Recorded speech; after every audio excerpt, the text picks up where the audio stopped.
This is the Barbecue Central Radio Show, which is recorded live each Tuesday at 9 p.m. Eastern Standard Time. The Barbecue Central Radio Show is being brought to you by The Barbecue Guru, the original creators of automatic temperature control devices, now offering 4 different models for you to choose from. Rest easy knowing that The Barbecue Guru is controlling your temperature so you can get on with your life. Visit bbqguru.com or call 800-288-GURU for more information. And by Fred's Music and Tasty Licks BBQ Supply, your online barbecue and grilling superstore. From cookers to grills, wood chips and chunks, and everything in between. Also be sure to try the Tasty Licks barbecue brand of rubs and sauces. Check Fred out online at tastylicksbbq.com. And by Stephen DeFranco Jewelers. Located in beautiful Willoughby, Ohio, Stephen DeFranco Jewelers is a family-owned and operated business looking to service the great folks of the barbecue and grilling world. Get free shipping and big discounts by mentioning my name and the term Barbecue Brother. Check out their inventory by visiting StephenDeFranco.com. And by Butcher Barbecue, with 30 years of experience in retail, wholesale, meat markets, food service, and customer service. Using that experience, everything they do and sell at Butcher's Barbecue comes from real-world knowledge. Check out their award-winning spices, sauces, marinades, and injections by visiting ButcherBBQ.com. Always trust your butcher. And by iGrill. The iGrill is a Bluetooth-enabled cooking thermometer that allows you to monitor the temperature of your food and smoker or grill from up to 200 feet away. Using the free iGrill app for your iPhone, iPad, and Android devices, you can set preferred temperatures, and your smart device will alert you when it's ready. It's perfect for cooking steaks to perfection or low and slow smokers overnight. Head to iGrill Inc., that's the letter I, grillinc.com to learn more. And by Barbecuer's Delight Wood Pellets, the barbecue wood pellet choice of competition cooks and backyard hacks just like me. The perfect blend of 2/3 oak and 1/3 flavor wood gives you that right BTU burn and flavor that you're looking to get all over your meat with smoky goodness. Visit bbqrsdelight.com. And by Green Mountain Grills. Discover something you're really going to love. Cooking with pellets.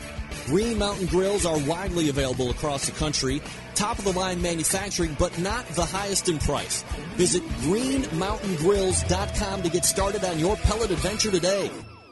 So to get that perfect barbecue, you use wood. Are you sure it's safe? Whatever. We put the lighter fluid on, strike the match, and... Oh! Should we call the fire department? That might be a good idea.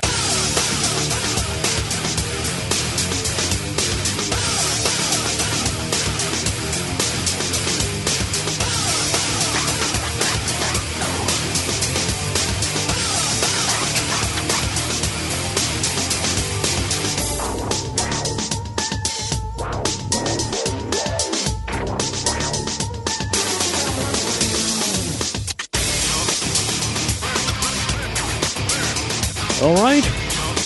Good evening and welcome to the Really Big Barbecue Central Show.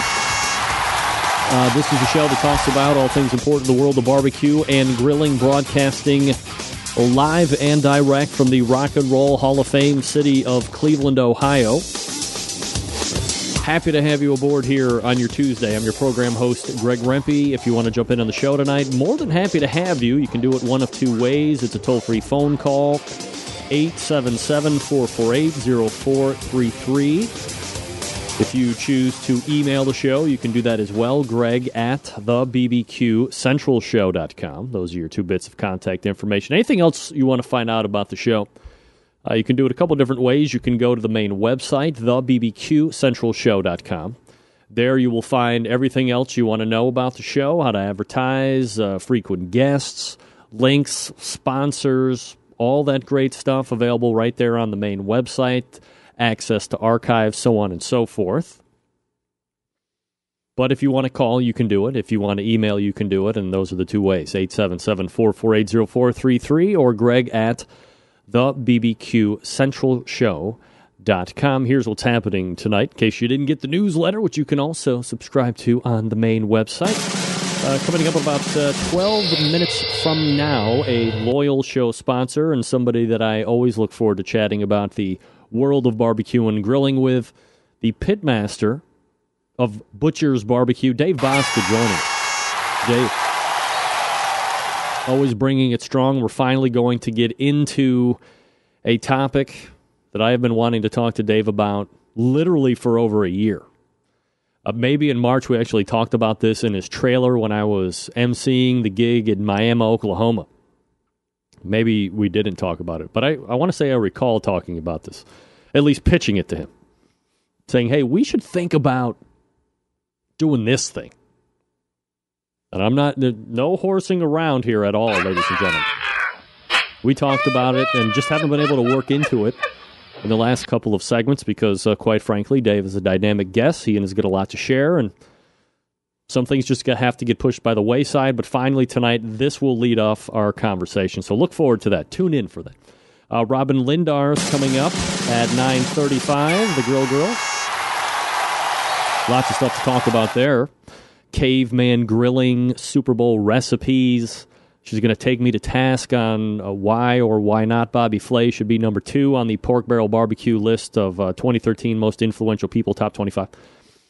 Then we'll move to the second hour. Joining me is a guy I haven't talked to in a long time, a West Coast barbecue phenomenon, open air market diva, Neil Big Mr. Straughter will be joining me. We're going to be talking about the business of barbecue.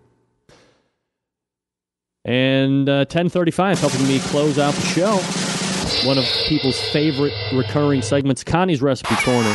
Connie Rempe joining me to round it out. So there you go. Packed, loaded, and so forth. All right, right now, since you're listening, make a Facebook post, make a tweet that you're watching the show live.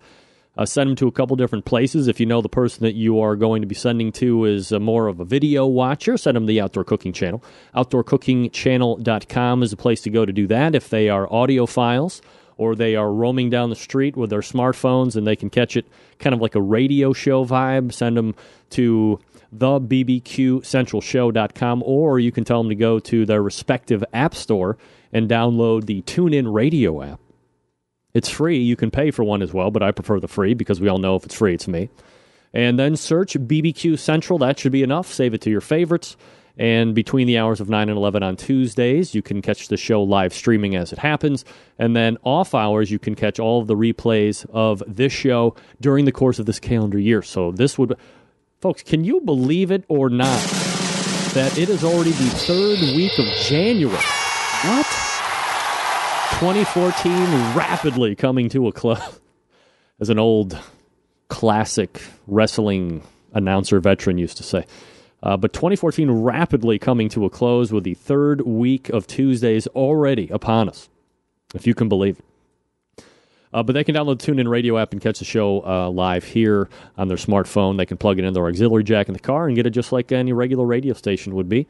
Also, if you're into the Internet Protocol television or you have the Roku box, you can download the Outdoor Cooking Channel app from the Roku App Store and then click on the live stream right there. You also have full archives of this show as well as the other shows that Kevin Bevington puts on with Outdoor Cooking Channel.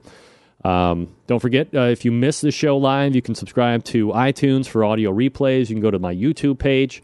You can go to Outdoor Cooking Channel for replays. You can go to the main Barbecue Central website for replays. There's no reason you should ever miss anything on the show, ever, ever. Period. Amen. Got this email from a listener, Matt Sturgeon. Greg, really love your show. I listen through iTunes as a podcast due to the tremendous amount of traveling I do for work.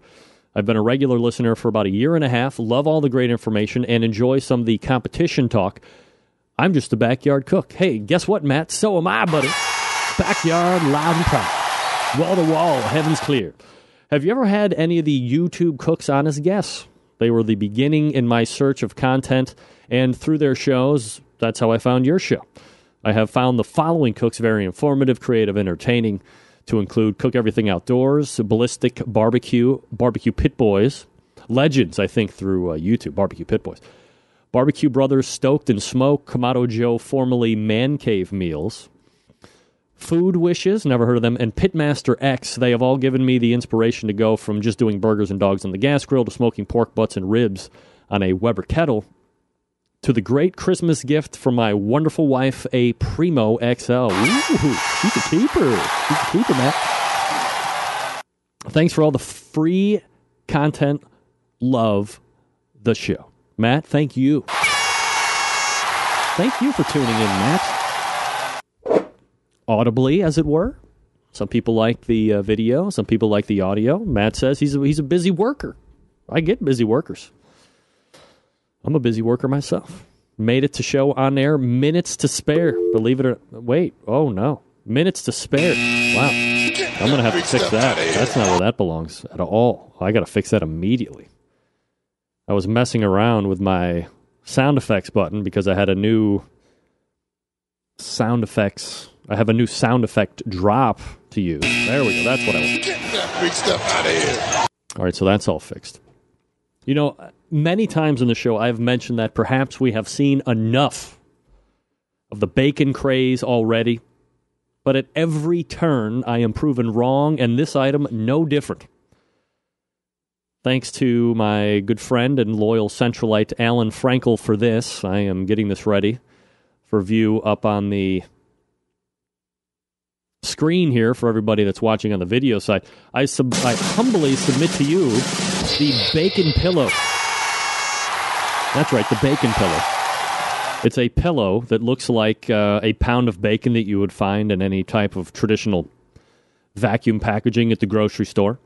It's currently $20. It's rated 4.1 stars.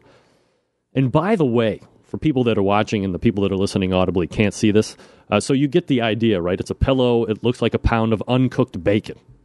Shrunk wrap in standard Sugardale or Oscar Mayer, whatever bacon choice that you like. And may I say, by the way, who doesn't want to buy every, you see where this is coming from, right? All the way at the top left. My favorite magazine called Sky Mall. Who doesn't want to buy every damn thing in the Sky Mall magazine? Talk about a publication that I could easily drop $100,000 in. Easily. And it's currently the only rag I look forward to reading, like, ever. People that really know me know that I like reading about as much as getting my temperature taken anally. Not very much. All the while knowing it's going to be the same stuff that was in there the last time I read Sky Mall, but I love me some Sky Mall. I love you, Sky Mall. Love you. If you want to check it out for yourself, for the people that are catching this on podcast, Audible, skymall.com/bacon-pillow /VM Victor Mike 9812.html. Or you can watch the video replay and see it yourself. Once again, this is the bacon pillow. It can be yours for a mere $20 if one is so inclined. For me, if it was cooked, I would be a little bit more... Well, who am I kidding? There's no way in hell I'm going to be buying a bacon pillow. And the only way I'm considering is because Sky Mall is doing it. Love the Sky Mall. I'm telling you, if I didn't love Sky Mall, I'll have to get to that in a minute. All right, folks, let me talk to you quickly before we get to Dave Bosca about my man, Stephen DeFranco of Stephen DeFranco Jewelers, located right here in Willoughby, Ohio. Servicing the good folks, both men and women of the barbecue and grilling community. Look, you've been around these jewelry stores now for some time. You know the big chain stores that you find in the malls. They have huge overhead that they have to cover. They have a bunch of ill-prepared, ill-educated salespeople, not consultants, not people who have your best interest in mind. They're just looking to make a big fat commission check. Hey, I like to make money like the next guy. But sometimes you have to be dealing with people that are experts in the industry, and Stephen DeFranco and his staff are experts in the industry of jewelry. Now, if it comes to diamond earrings, engagement rings especially, Venetian glass jewelry, artisan wood bowls, of course, the watches, huge selection of watches at outstanding prices. If you head on over to his website, Stephen DeFranco, DIFRANCO, StephenDeFranco.com, peruse the full inventory. Once you find something that you like, give him a phone call, 440-943-2700. It's 440-943-2700. He'll ask you a bunch of... Well, ask for Steve when somebody answers the phone. Once you get Steve on the phone, ask him for advice. Ask him for counsel. He's going to be asking you a lot of questions to make sure that you are not potentially making a purchase that you don't need, or maybe he's going to steer you in another direction that might better fit the agenda that you have with this particular piece. And he's not going to be steering you just due to price tag. I mean, budget is important, obviously.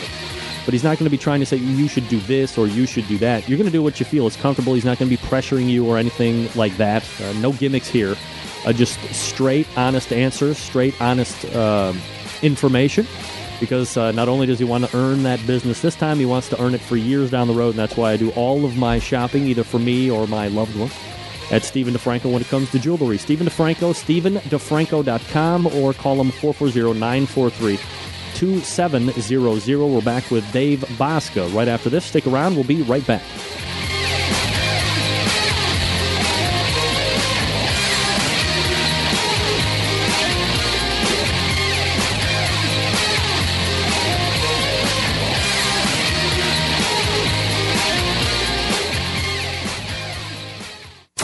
Broadcasting live from the Barbecue Central Radio Network studios in Cleveland, Ohio. You're listening to the Barbecue Central Radio Show. Once again, here's your host, Greg Rempe.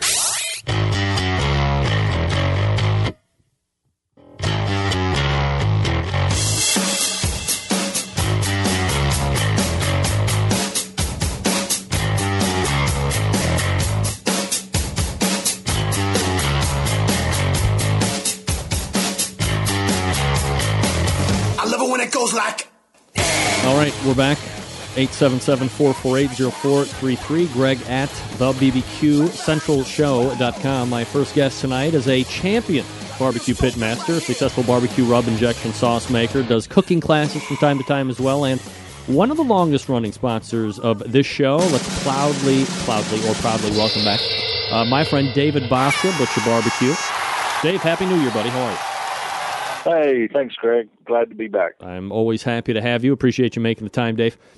You know, a few different things I want to chat with you about tonight. So let's start with the topic I have been desperately trying to work in with you these past few times, but for whatever reason, time-wise, just hasn't been able to work out. But a topic perhaps no one even wants to consider or hear about, but I think it's high time we open up some dialogue here on this show, namely horse meat.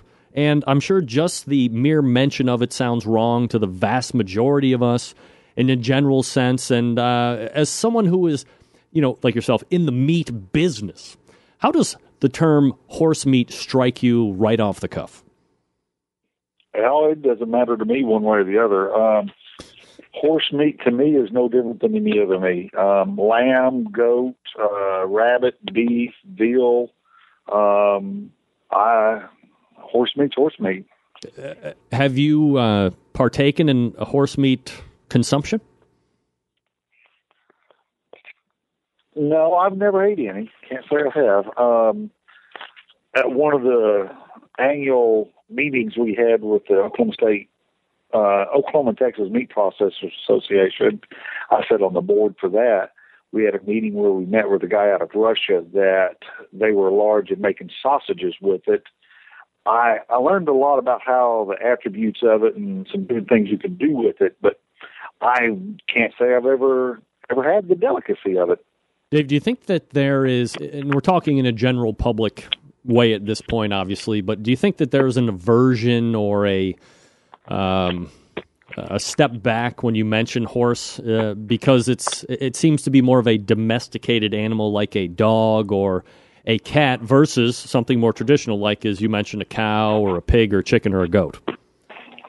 Well, it's only that way here in the United States. My wife and I was actually talking about it a little earlier, and she had a good point. She said, you know, you can talk to any ag student out there right now that shows beef or shows anything like that, and they know that the goal of them, their beef is going to get slaughtered.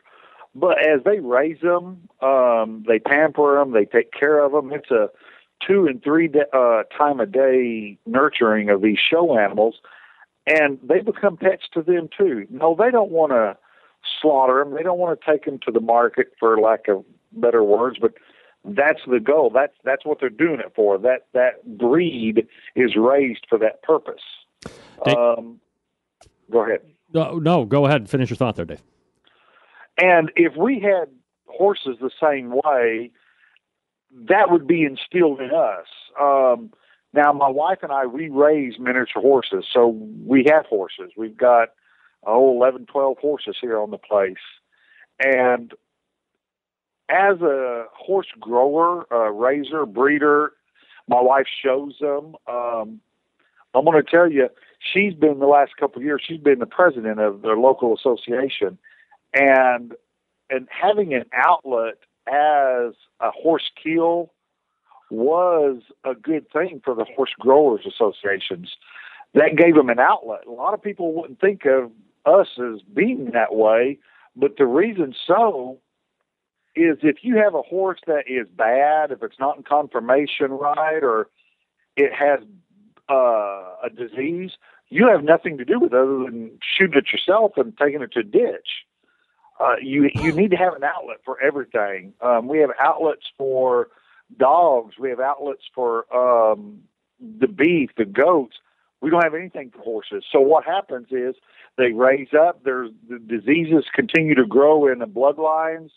The bad, or you, for lack of a better word, you put them out to pasture, and eventually you'll sell them as a pet. But someone always wants to breed that animal, even if it's a 20-year-old mare or something like that. They always end up getting bred. So it continues and it passes on. So having an outlet like a slaughtering ability would help with that. I'm just showing a 2 cuts of horse meat. Believe it or not, when the newsletter went out earlier today, there's a guy over in England who said, hey, oddly enough, we just did a demo with horse meat, and he sent me a picture of what it looked like uncooked, and then he also sent me a picture of what it looked like after the fact. And it does look a little different to the eye than what most people are used to seeing when it comes to traditional beef.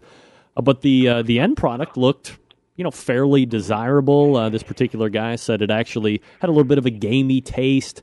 And again, he would prefer a steak over a horse meat sirloin or a cow sirloin or whatever over a horse meat sirloin. But by and large, as you kind of pointed out there up at the top, Dave, we're probably the only country that thinks like this. And evidently in Italy, this is something that you could possibly find on any restaurant menu. They cook with it quite often. If you're making meatball or some other type of where you just need meat, a horse is something that you're going to find in there.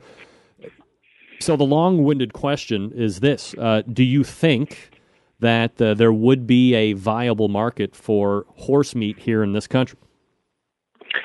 Okay, back a year or so ago, the government passed the USDA, or allowed the USDA to start inspecting again. In 2007, the USDA, the funding was pulled out from underneath the USDA to inspect meat plants. The last one closed about a year later. They would have to pay for all of that themselves. Last year, they passed the ruling to where they were going to allow inspections for meat slaughter. Right now, there was only 3 plants that has applied for meat inspections: New Mexico, I believe one in Missouri, and one in Iowa. And what they ended up doing was they had applied, they were given the license to do it, but no inspection had actually started. These plants were, the owners of these plants was watching the United States. The only outlet we had for these horses was we sent them to Mexico or Canada. It's legal to process them there. They were seeing these thousands of animals to go there. They just wanted their part of the pie. That's what it boils down to.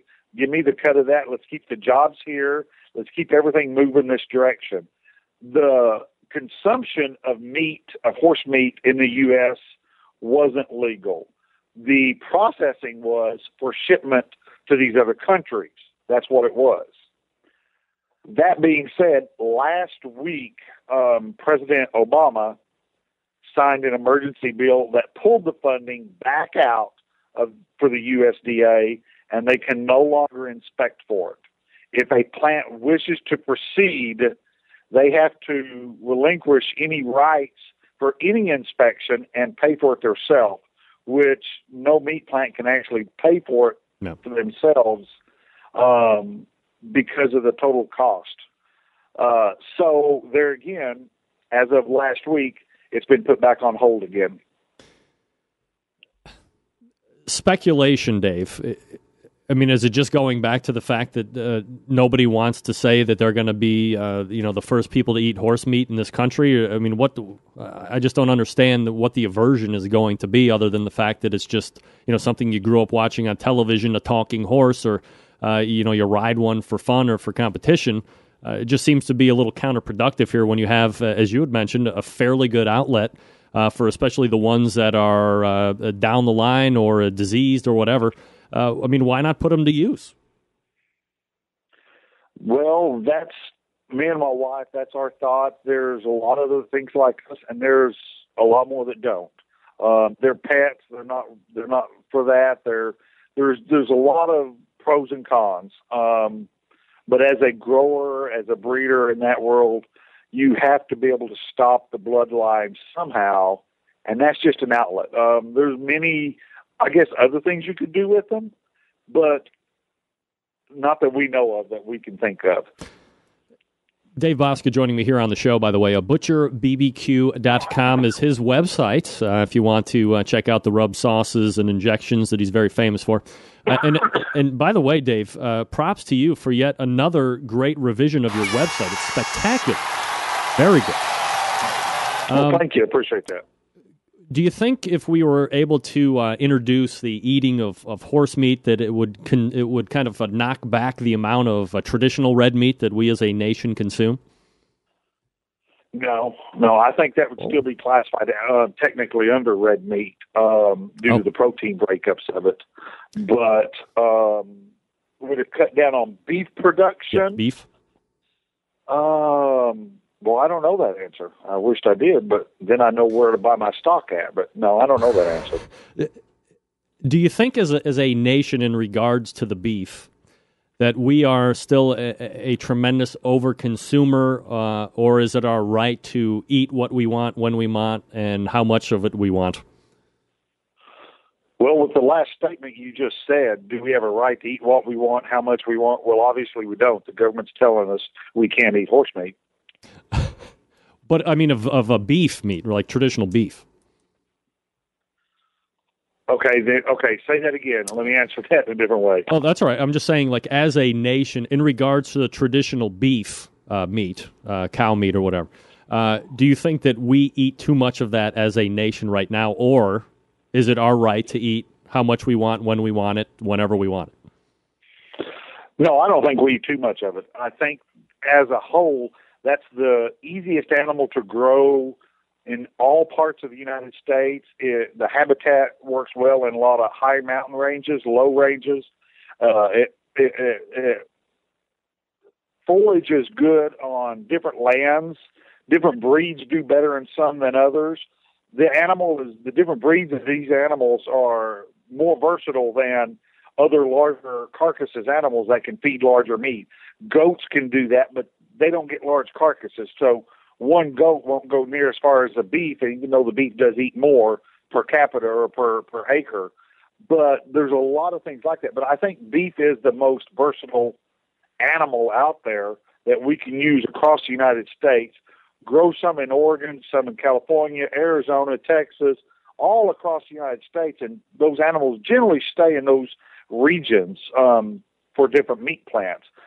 I don't know if we could do chickens in Arkansas and ship them all the way to California and still be budgeted or maybe it to be cost effective. So I think beef is your best call yet. Just to tie up the horse meat talk here for this evening, Dave, is there any thought in your mind that we would see some type of a horse meat introduction in the next 2 to 5 years in this country? No, I don't think so. I think the big dollars are helping by putting it down. I do think behind the scenes, maybe there's some beef activists, some lobbyists. I bet that's going on because it will cut into them. And even some of the smaller players, if you take, poultry, if I'm not mistaken, last year outgrew beef consumption in percentage of growth. But the pork industry, they probably the ones that get hurt worse than anybody. They're struggling now. And if you take even, say, 10% of their portion away, man, that probably really hurt them. Dave Bosca joining me here on the show, Butcher Barbecue Pitmaster. ButcherBBQ.com is the website. Dave, you kind of answered the beef question here just a second, but let me see if I can't even flip it on its side a little bit more. In regards to that traditional beef product that we saw, there was that whole pink slime deal out a couple of years ago that we had actually talked about on the show. I had a lady on towards the end of last year who did extensive research and study on red meat and how it began from, when this place was settled to how it kind of is up to present day and all of the spans in between, especially with that huge, the big meat packing times, 60s and 70s when it was really kind of gross and disgusting, to now where it seems to be almost spanning out to be kind of in the same vein as growing grapes for wine and being able to, finish cattle on this kind of a grass to get this kind of a flavor when you're eating it. Do you see, this portion of the business growing into a continually growing artisan-style niche, or do you still see it as being more of a mass market to the consuming public? I think the mass market's going to always be there. The growth of the natural fed, the all-natural beef, I think it has a niche, and I think people will look at that always. I don't believe in it personally. The animals that we kill, that we see in that world, are of lesser quality product than what's out there in what would be the choice grade or something like that. I have yet to see on a regular basis, I should say, the all-natural be as consistent and or as high of quality as some of the others. So I think it'll grow and I think it'll be there, but I don't think the niche, for me, is going to be I don't think that's it at all. When we talk about grades of steak, and we haven't really delved into it too much with you in previous interviews, Dave, but, in regards to those grades and prices that you see associated with them, the higher up the chain you go, how much better are they really? And is it more one of those things where if you have the money, you should be able to buy up and enjoy those better grades, or do you not really see that much of a palate difference? Are you talking like from select to choice? Yeah, to right. prime? Yeah. Oh, I think every grade of beef has its place in the market. If I go to the grocery store, 90% of everything around here is all choice grade, unless you go to mass marketers, the Walmarts, some of the Homelands around here, which is a Safeway branded store. They sell a lot of select. And then we'll have a 2-row area for choice. I like choice. I like the marbling. I don't know of a local store around here that carries prime grade beef on a regular basis. They carry the prime, maybe the ribeye or a T-bone, but that's it. Nothing throughout the counter. That's all that we pretty well find here in the central part of Oklahoma. I do like choice over the select. Is there a big difference? Yeah, there is a big difference. There's a difference in the texture. There's a difference in the total moisture when it's done, because the select grade has a larger a larger spread of the beef that it can continue to grab. But the choice, you have to start having your marbling count per inch. And that's where it starts getting more expensive. And then the prime is even larger. So the average percentage of choice and prime versus select still does, the choice and prime together doesn't equal what select grades can be graded out. So you'll still see more select than choice out right now. Dave, before I let you go, of course, got to ask you about plans for the 2014 barbecue competition cooking schedule. How many do you have on the docket? And aside from the ones that you already have kind of locked in, how many are you anticipate doing this year? I'll probably do what we always do. I enjoy cooking. That is always has been my escape from the meat market, escape from here. I like just cooking. So I'll probably do between 25 and 35. It's just according to what tickles me.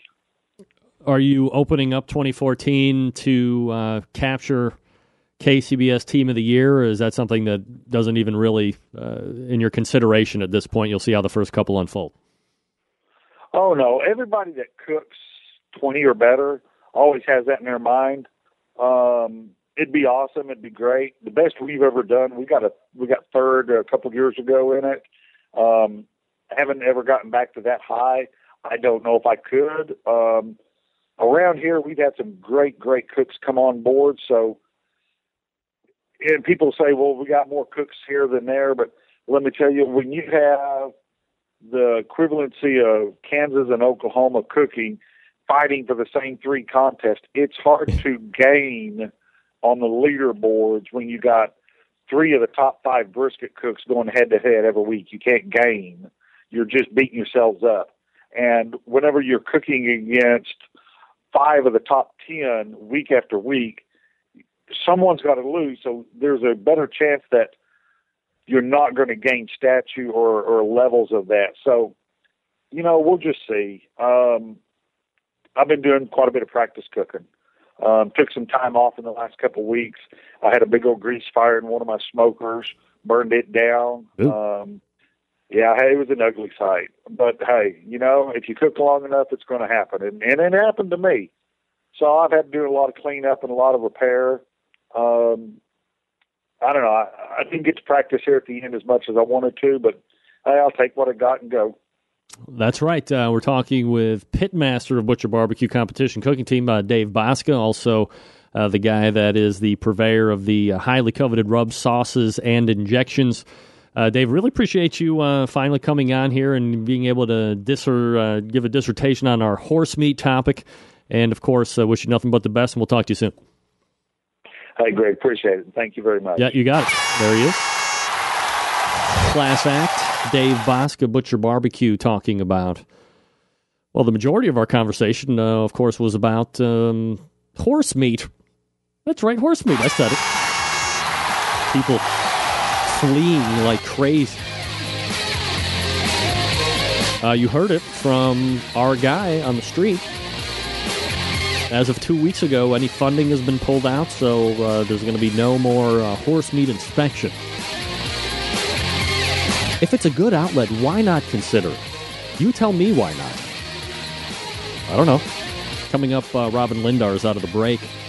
Let me talk to you quickly about Tasty Licks Barbecue Supply, trusted online retailer, and supreme longtime supporter of this show. I'm always in constant contact with the smoking guitar player, Fred Bernardo himself. Of course, carrying a multiple line of cookers, grills, and smokers to include the Kamado Joe style, the Big Green Egg, all the Weber stuff, Primos, grill domes. He's got the Meadow Creek cookers, spices, sauces, accessories, many of these items in stock ready to ship to you directly. Have you been looking for Oak Ridge brines and rubs? They've been looking for Plowboy stuff. How about Smoke on Wheels products? Tasty Licks has them all. Of course, you know by now that Tasty Licks is the Big Green Egg headquarters, including many items for the eggs you can't get anywhere else. Big Green Eggs are in stock, so are their parts. They'll ship out to you directly at a fair price. And Tasty Licks, of course, carrying that Harry Sue's chicken rub. Look, if you're looking at the injections, Tasty Licks carries all the heavy hitters. Of course, Butcher's Barbecue. He also has Cosmos Q, every type of Guru, Barbecue Guru, and their associated accessory. Tasty Licks is a Green Mountain pellet dealer. Green Mountain Grill pellet dealer. And as Fred says right here on the show when he's on, providing classes to the public as well, Fred teaches the majority of those. He's quite a successful competition cook in his region of the country. But he's also bringing in top pitmasters from around the country that compete on the circuit to give high-level classes for the folks that want to step their game up. And attention teams, Tasty Licks, your competition headquarters. All supplies from competition teams, including pans in different sizes, aluminum trays, gloves, thermometers, turn-in boxes for practice. Make this your one-stop shop. Tasty Licks Barbecue is the place to go, and you can visit that by going to tastylicksbbq.com. So head on over right now. Enjoy the videos that Fred puts up on his page. Plenty to choose from. And don't forget that Tasty Licks manufactures their own lines of rubs and sauces as well. Got to try those as well. When you order, drop Fred a note. that you heard about him here on this show and let him know his support of the show is appreciated. Again, that's TastyLicksBBQ.com. That's TastyLicksBBQ.com. Thanks to John Finch, by the way, for the horse meat picture. Thank you, John. John Dawson, Remps. I know that rule number 2 of the show is no names. Of course, John, that is rule number 1. But whatever. I have something that I must ask you. Is it true that you are being considered for the Browns coach position? I know they are hard up, but come on. John, I may have an answer for that, but it's not going to be right now. We'll be back right after. Get that big stuff out of here.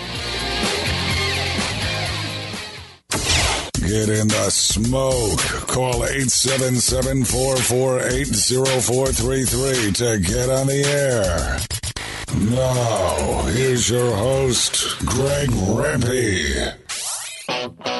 Big B, Moonshine Band, Suburban Noise Records. Let's go! All right.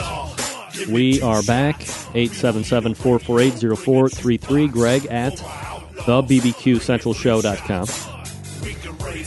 Thanks to Dave Bosca for joining me last segment talking about horse meat, because that's fun. Everybody's going to want a big piece of horse meat after we're done here. My next guest appears on the show once a month. You can find her spreading the good virtues of grilling and barbecue to the ladies around the world, men too. Here to talk a little Super Bowl food recipe, maybe a prediction or two about the game. The grill girl herself, Robin Lindar, is joining me here on the show. Robin, how are you? Hey, Greg, how are you? Doing very well. I apologize that you can't see me. Well, maybe I shouldn't be apologizing at all. Typically, you can... What's going on? Is this a Skype thing? Well, it's my video software. I did an upgrade. So, for the vast viewing public, the upgrade was better. For my guests, for some reason, this particular Skype version and the Skype and my streaming software don't coincide right now, but they'll fix that at some point. Okay. Well, can you guys? So you guys can't see me? Oh yeah, we can see you. You just can't see me. Good for you. Big stuff out of here. I have to warn you guys. I'm a little under the weather, but luckily you can't catch anything via Skype, so we're good. Not that we know of. All right, let's get going. So before we get into these recipes, Rob, maybe some goals or some pontifications for you and your site for 2014. Where would you like to see it go? Projects you would like to get in on? What's doing with you? Yeah, well, you may have seen I just did a site refresh. So the site looks a little bit different. It looks better in my opinion. Part of the blogger is just keeping up a blog, part of being a blogger. And the infrastructure on my old one was really slow. So I just really did like a major overhaul of my site. But bigger and better things for me this year. I'm really into outdoor cooking as far as not just grilling and barbecue, but really cooking over live fire. That's something I'm really into as far as like, going camping and trying to, do more like cooking in a Dutch oven and experimenting with that. As far as I've even been cooking on like my fire pit in my backyard. It's just basically like a Weber fire pit. And I've been throwing my cast iron stove on and just doing really the pure form of cooking over live fire, which I find really exciting. And I've got some stuff I can't talk about, but I'm hoping it might work into things like maybe a cookbook and maybe some partnerships with some cool companies. So we'll see what happens. But I'm also writing for Cameron Diaz's new website about like healthy eating, and I'm kind of I'm contributing a lot of grilling content because a lot of my focus is. Well, grilling is, kind of defaults to being healthy anyway. So yeah, lots of neat stuff going on. Just trying to keep up, Cameron Diaz, like the hot actress? Yeah, she just wrote a book. Can you give me an introduction or what? Yeah, I don't even have the introduction, but I'll work on it for us. But she just wrote a book called The Body Book that's really all about like healthy eating, and a lot of the premises really just not eating a bunch of junk, like if you actually start looking at the labels, which I've really been into this year. That's another one of my things. It's just really being more conscious about what I'm putting in my body and what, what I'm eating, what was put into that, just looking and making sure everything you're eating is not loaded and preservatives and weird hormones and just weird, gross stuff, so check it out. I think it'll be a cool gig. So yeah, lots of neat stuff going on. I'm hoping to do a couple barbecue competitions with my dad again this year too. And I really want to do Egg Fest because I've never done that before. So it's all about like trying new things. Robin, you mentioned the word hormone. I got a joke. How do you make a hormone? I don't know. Don't pay her. Thank you. We're here all week. Be sure to tip your waitress. All right, so we have this Super Bowl coming up. I can say that with confidence because I'm sure nobody's going to sue this show. If we were syndicated across the country on regular radio, I'd probably have to say things like the big game or something stupid like that. But this is the show we're at now. So Super Bowl coming up like in 2 weeks. And we have the Seahawks going to the Super Bowl, and we have the Colorado team with the Peyton Manning guy. What's his name? The Denver Broncos. We don't like to mention them here in Cleveland. The kind of like ripped our heart out back in the mid-'80s with The Drive. Ever heard of The Drive? No, but I'm not a football aficionado. So Google it and watch our hearts get stomped as I watched it live as a kid. It ruined my youth. Oh, yeah, it was terrible. Sorry for that. All right, so Super Bowl known for not only the culmination of a NFL football season, but people love to eat and drink at the Super Bowl parties. So as far as recipes are concerned, I'm going to flash them up here for everybody to look at while you're talking about it. Some Super Bowl recipes you're going to be serving. You know what I love about Super Bowl is, like, yeah, football's great. The commercials are awesome, but I really just like having a day dedicated to, like, pigging out on finger food. Like, I just love finger food. Like, I could just consume my weight's worth in calories just in, like, dips, you know? So I did a top 5 list on my site, and first and foremost, let's start with jalapeno poppers. This is, like, my ultimate favorite thing to make. And I've got 2 versions here. I've got kind of the push the easy button version, which is a prosciutto Havarti jalapeno popper. So essentially you wrap Havarti or whatever cheese you want to use with prosciutto, stuff it in the jalapeno and grill it, which is excellent. And then I also have the more traditional like jalapeno popper that's stuffed with cream cheese and wrapped in bacon. And this one's more work because you have to kind of, you know, wrap the bacon around the jalapeno and then suspend it in the oven, you know, so the cream cheese doesn't fall out. And I actually even grilled this one because it's just harder to do on, I do the second one in the oven because usually the bacon just makes the grill more likely to flare up. So, but those are my 2 top jalapeno popper recipes. Wings are a must have at a Super Bowl party. And I'm actually like completely obsessed with chicken wings. That's like my comfort food when you know, some people might crave, you know, a cheeseburger or whatever, and I'm always craving wings and beer. So actually last year, right before Super Bowl, I came up with this recipe and it was a really big hit. And what's cool about it is you have this dipping sauce on the side that's really great to make for dipping, but also for leftovers. So it's, I call them West Indies wings because it's based on a habanero hot sauce base, you know, like a Barbados style, which is habanero, which is super hot, but you pair this with coconut milk, ginger, and curry, and it just makes for a really kick-ass wing. You just have to try it. And if you know, for those of you that can't really handle a lot of heat, you can always decrease the amount of hot pepper. And then there's kind of my ultimate kind of what I'm known for on my blog with my friends, which is smoked fish dip. And I just did a revision of this recipe because traditionally in South Florida, it used to be made with smoked marlin, which is extremely hard to find. And so anyway, smoked tuna or whatever smoked kind of fish you want to make, but you pair it with cream cheese, mayo, jalapenos again, Old Bay, and lime juice and lime zest, and it's to die for. And then also, this is a new recipe that's been pretty popular. Bacon jalapeno deviled eggs. Now that I'm reading these out, you can tell I really like heat, right?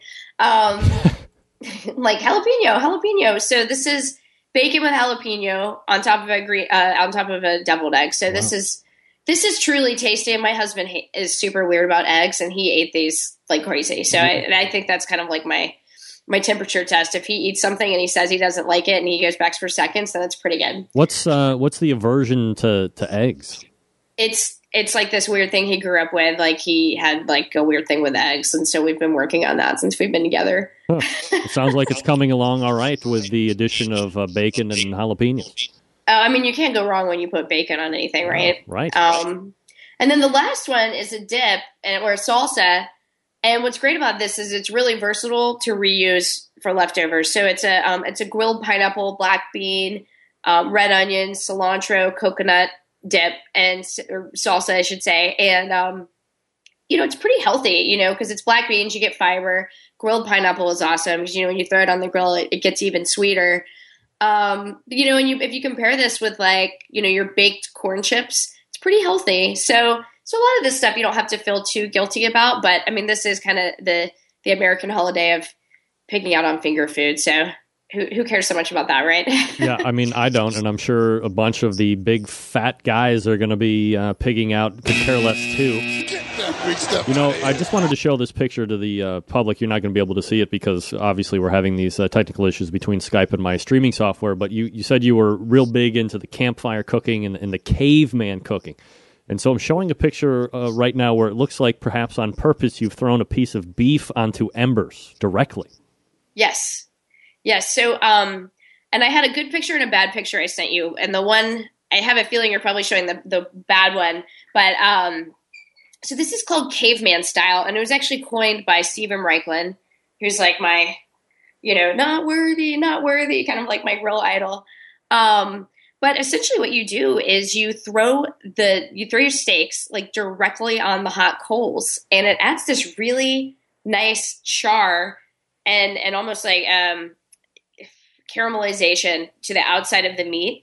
And so let's say, if you have a medium size thickness New York strip or ribeye, maybe 3 minutes max on each side and directly on the coals, you pull it off and you have a fantastic steak. I mean, it really needs nothing else. And you get this flavor from the charcoal. It's amazing. And, the first time I put it on my site was a couple years ago, and people were freaking out like, oh my God, you're putting that porterhouse on direct coals. You're going to ruin it. But it's actually a fun party trick. I highly recommend people to try it. And that's kind of like I was saying, one of the things I'm really getting more into is cooking over live fire.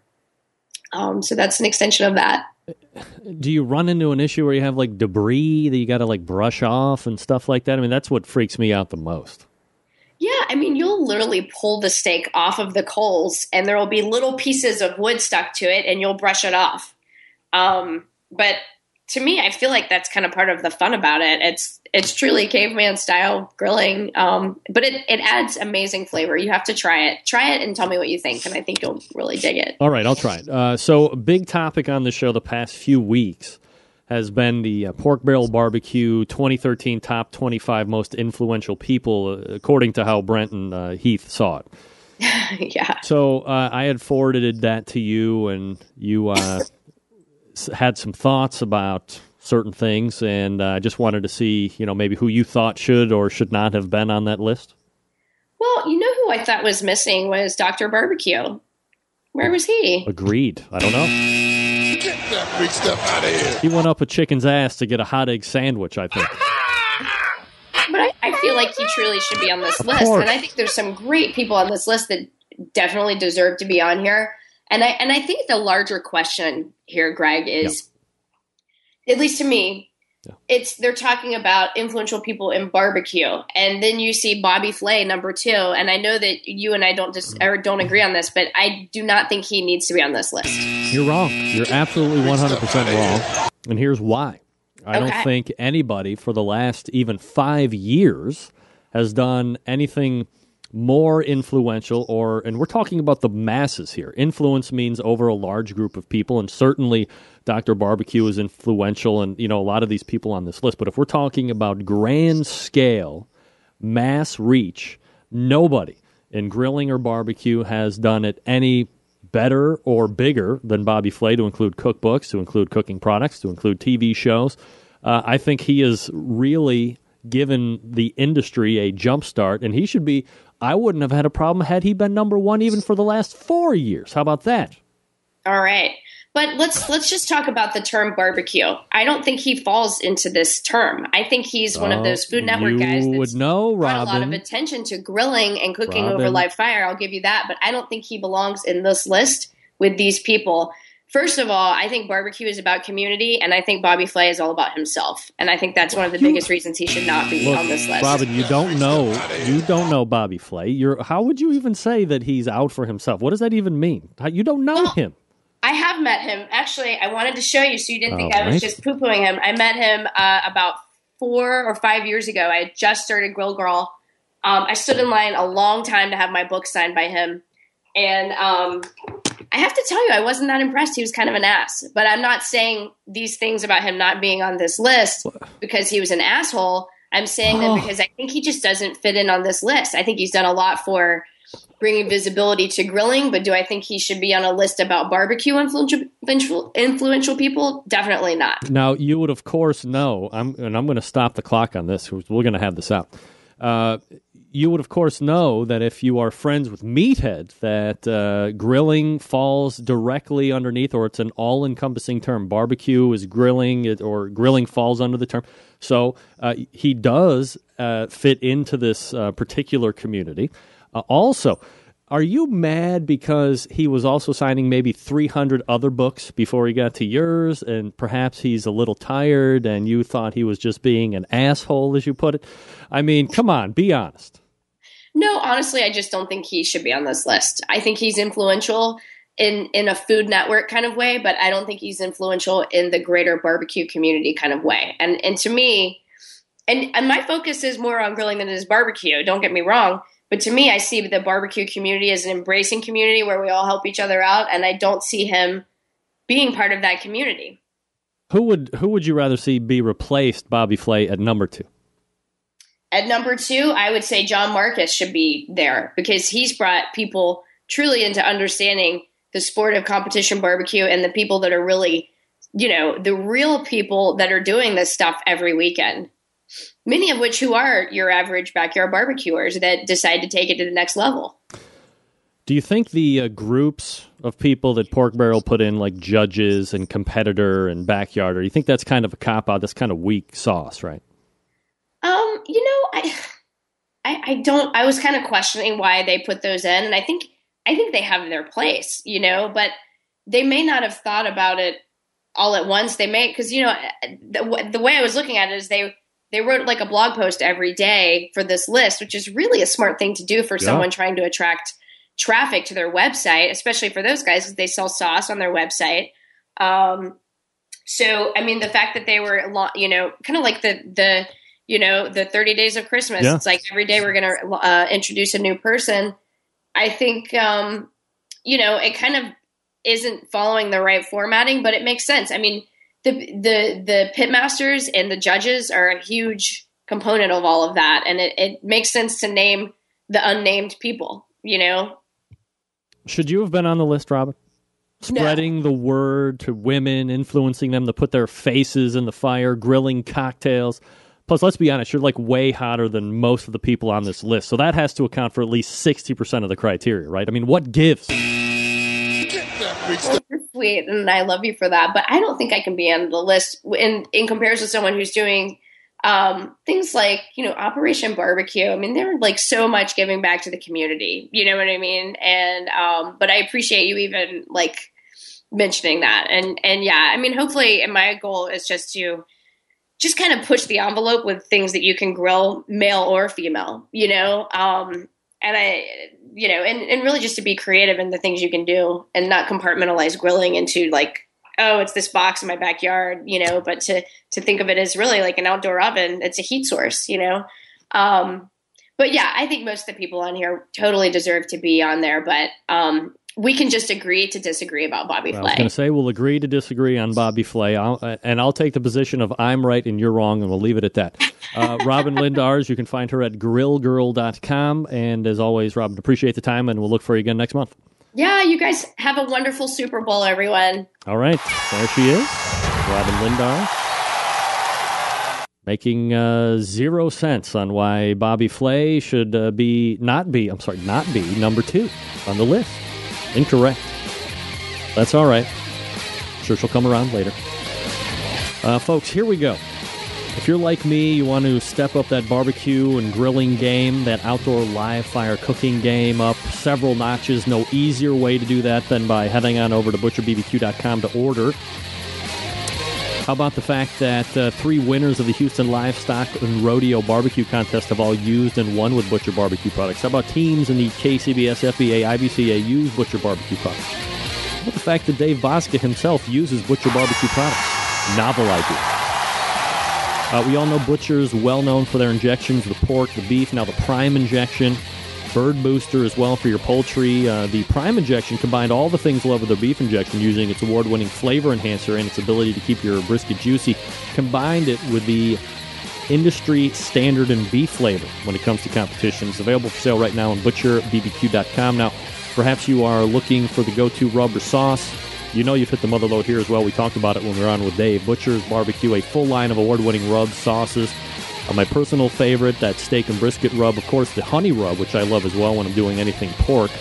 Sometimes I even mix it up a little bit poultry if I'm feeling a little froggy.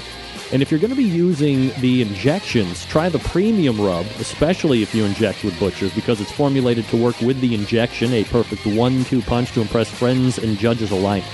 And last but not least, Butcher's Barbecue Sweet Barbecue Sauce. I just cracked open my last bottle the other day when I made some pulled pork.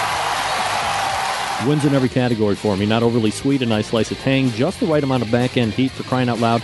No liquid smoke. Dave took the time and effort to make a quality sauce, didn't take the easy way out, like most people do when they dump in a little bit of that liquid smoke. It's a no-no where I come from. No worries about breaking the bank on shipping either. Items totaling up to $55, ship at $8.50. Between $55 and $200, ship at $9.75. And anything over $200, ship for free. ButcherBBQ.com. That's Butcher's Barbecue. Always trust your butcher. We're here to wrap the first hour in 2 minutes. Stick around. We'll be right back. Broadcasting live from the Barbecue Central Radio Network studios in Cleveland, Ohio. You're listening to the Barbecue Central Radio Show. Once again, here's your host, Greg Rempe. All right, we're back. 877-448-0433. Greg at thebbqcentralshow.com. This will be a quick segment. How quick? About 45 seconds quick, so we can make sure we catch up with the clock as we head to the second hour. Special thanks to Robin Lindars, the Grill Girl, for joining me last segment. Also, Dave Bosca from Butcher Barbecue. We'll probably recap a little bit of that. Email coming in from Katie Rempe, my sister. Grill Girl is my hero. Flay's a douche. Wow. Oh, my sister in again. Flay is number 2, and by number 2, I mean a piece of poop. Wow. Ain't nobody got time for that. Why does everybody hate Bobby Flay? Maybe everybody needs to rethink before they get all crazy on the Flay.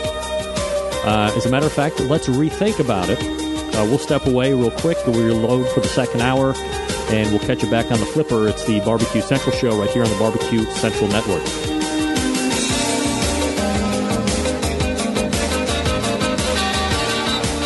From my heart and from my hand, why don't people understand my intention? Happy to have you aboard here for the Really Big Barbecue Show. We cook because we have to, and we grill because we want to. Fine, how's it going? You have a great show. I'm a big fan. So what seems to be the problem here? This man looks like he's dead, and he's in the crackle. Charbono! It's all about the Charbono, dude! Succulent fish! What? He ate 54 wieners. But listen, Lavernius, shake a face. I'm shaking like a dog shit peach seeds. We have top men working on it right now. Who? Top men.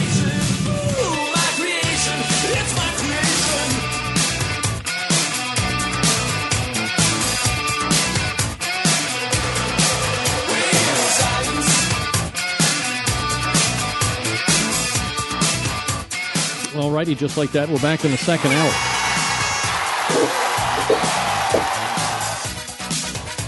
Oh, I gotta show you a picture. And the picture I'm about to show you is what my studio, or what the original Barbecue Central Radio Network studios looked like. I can't pull the camera on to show you what it looks like right now, but you know, obviously big lights, the green screen. I don't know if this is going to show up. This is what the original studio looked like. That's my dad, by the way. And there's me, and there's my microphone, and there's my 2 monitors on a Walmart fold-out 6-inch table, or a 5-foot table. Very old printer. That's what the original studios look like. Needless to say, over time we've upgraded a little bit, upgraded the microphones, upgraded the equipment, added cameras. You notice that if you're paying attention, there were no cameras there for the video side of things. So yeah, I mean we've changed up a little bit. Absolutely we have, for the better. Just for you. Still to come tonight, Neil Big Mr. Strotter and my mommy will be joining us to help me close out the show. Programming note for next week. You know, if you pay attention to the show, you'd wonder where the hell Mike McLeod was. He had to drop out last week, or he had to drop out this week. We will not be... Well, I think we have him in for next week. That's sketchy at the moment. But as soon as I confirm him up, Yikes. That did not sound right. As soon as I can confirm his arrival next week, I will make a social media post on that. But really, if it's not next week, it'll be the week after that. And I guess from what I am reading, and maybe I'm not aware, feel free to weigh in if you know. Is there some type of Sam's Club petition that people are protesting against the Sam's Club or something like that? Because wherever they're going to be this year or is going to be... it's the age-old Sam's Club hater question issue. Sam's Club is taking away from this local contest or that local contest, and it's not fair, and blah, blah. So, you know, these people are going to be boycotting Sam's Club. I don't have all the information yet, so I don't want to give a full take on it until I do, but it sounds on the peripheral that it's the same old stuff, and now they've amped it up by going to change.org or something like that. I'll get full information, and we'll have some experts on to talk about it here soon enough. You know, I talked about it last hour with the bacon, but dude, enough with the bacon stuff already. Bacon pillow last hour, as I had just mentioned, and now this. Thanks, I think, to my good friend and sometime guest of this show, John Dawson from PatioDaddyOBBQ.com.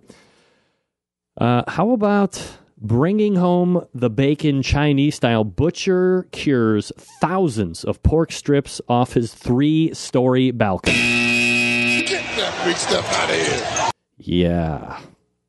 Nothing quite like chomping into a crisp rasher of smoked bacon, but it seems one person was so desperate for the distinctive taste they decided to smoke their own outside the window of their flat.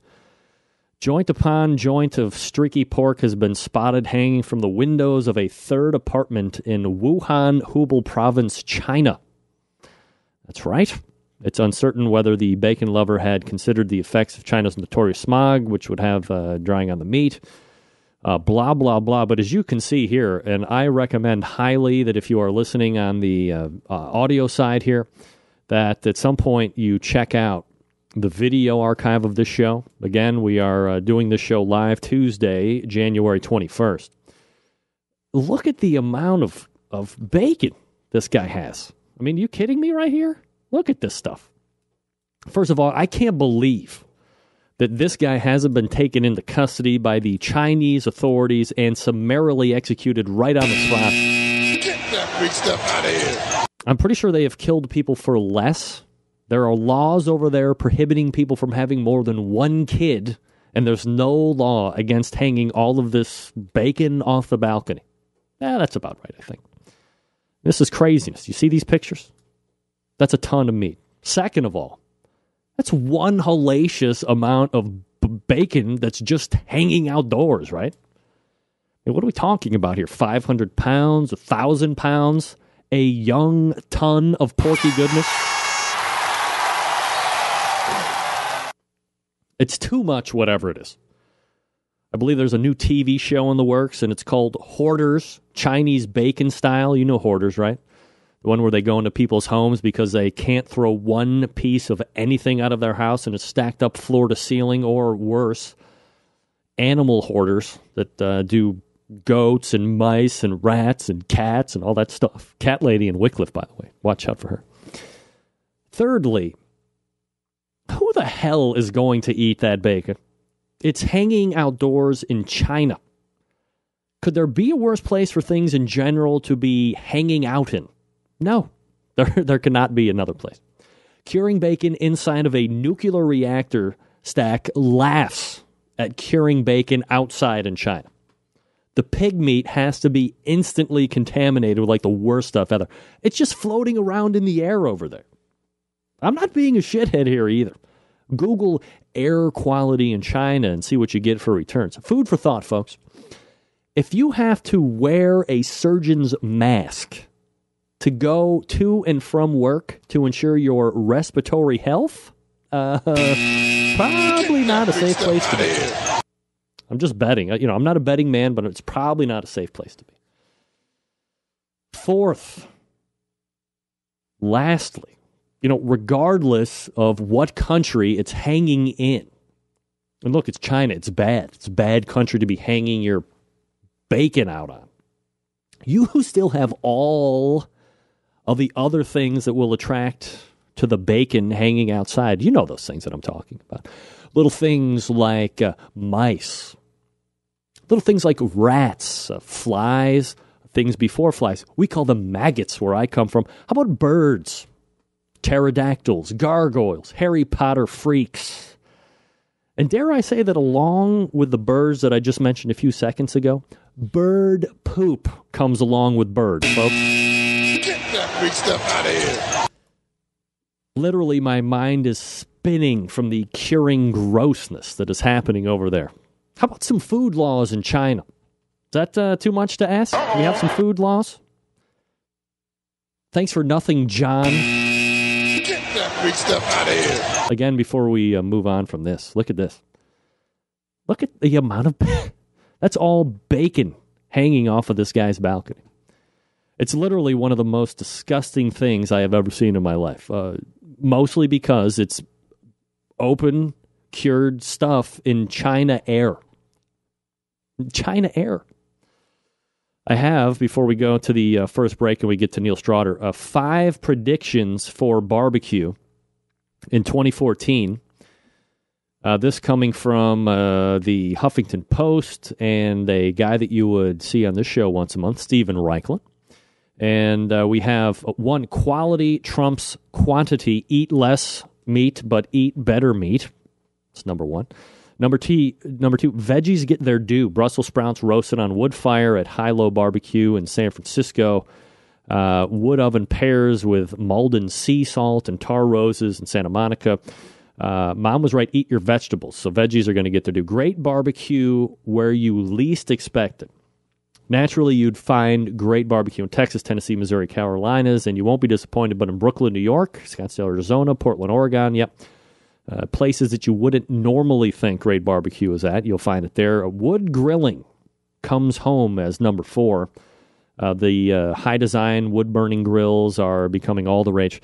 And rounding out the top 5, and my previous guest, Robin Lindar, is very big into this, cocktails get smoked.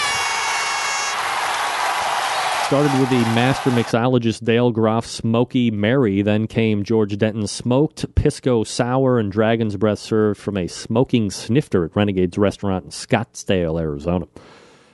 When I was at the Kingsford Invitational, not this past one, but the one before last year, they had grilled cocktails, grilled lemonade. I think there was one with tea. There might be one called a rim job or something like that.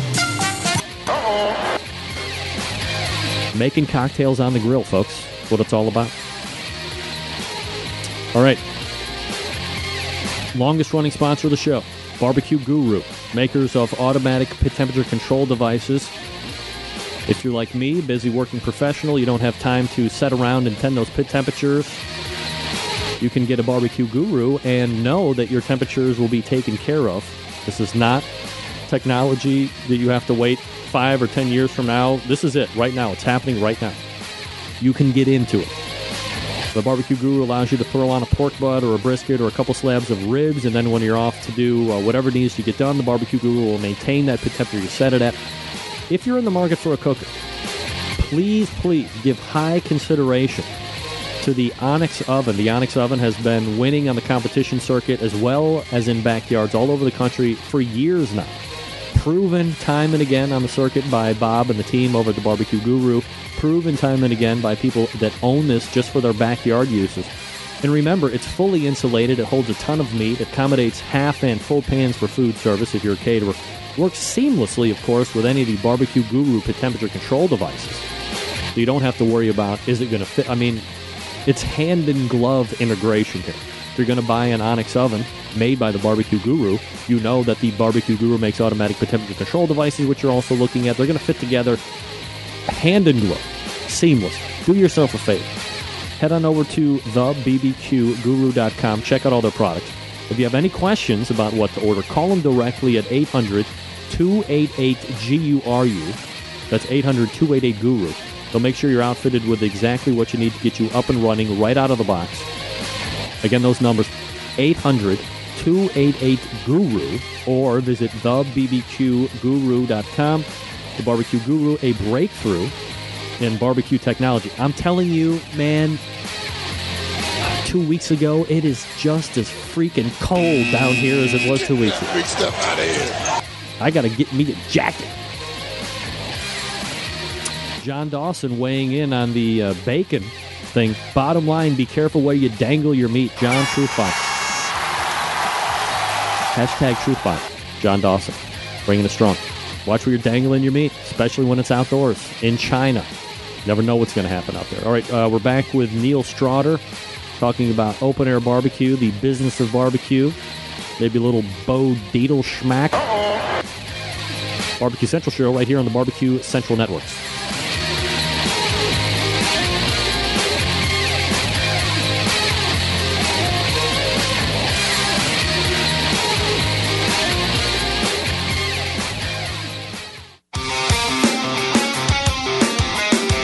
Broadcasting live from the Barbecue Central Radio Network studios in Cleveland, Ohio. You're listening to the Barbecue Central Radio Show. Once again, here's your host, Greg Rempe. All right, we're back at it. 877-448-0433. Greg at thebbqcentralshow.com. My first guest in the second hour, a barbecue competitor. I don't know if he's still a rub maker, but he was at one point. Barbecue TV star, a very successful barbecue business person. Running the game down in South Central Los Angeles. You might recognize him as...